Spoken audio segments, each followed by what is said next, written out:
আমি যুবকদেরকে অনুরোধ করি, ছোট ভাই, তোমরা এই 14, 15, 16 বছর 20 বছর বয়সে তোমরা কোনো মহিলার সাথে অবৈধ সম্পর্কে লিপ্ত হয়েও না। আমি অনুরোধ করলাম, তোমার জন্য আল্লাহ যে রিজিক রেখেছে তুমি পাবা ইনশাআল্লাহ। আস্থা রাখো আল্লাহর প্রতি।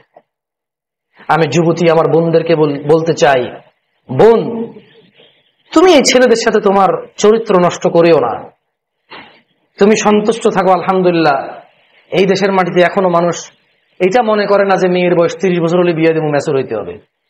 আলহামদুলিল্লাহ, তোমার একটু যখন তোমার যৌবন দেখা দেয়, তোমার বাবা মা তোমার জন্য ভালো সিদ্ধান্ত নিয়ে নেয় যে ওকে একটা ভালো দেখে ছেলে দেখে, স্মার্ট, গুড লুকিং, সম্ভ্রান্ত পরিবার, অর্থ সম্পদ আছে, দরিদ্র না, ফকির মিসকিন না, অ্যাটলিস্ট তোমার খাওয়া দাওয়া পোশাক আশাকের ব্যবস্থা করতে পারবে তোমার বাবা মা। তুমি একটু বড় হলে সে চিন্তা করে একটা তোমার জীবন সঙ্গীর জন্য ওরা কিন্তু তোমার জন্য সময় ব্যয় করে।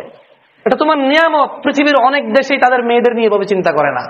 আলহামদুলিল্লাহ, বাংলাদেশে তোমার জন্ম, এই দেশে তোমার জন্ম হতে তোমার জন্য এটা অনেক বড় নিয়ামত যে তোমার পিতামাতা তুমি একটু বড় হলেই তোমার জন্য জীবন সঙ্গীর একটা উত্তম ব্যবস্থার পরিকল্পনা করে।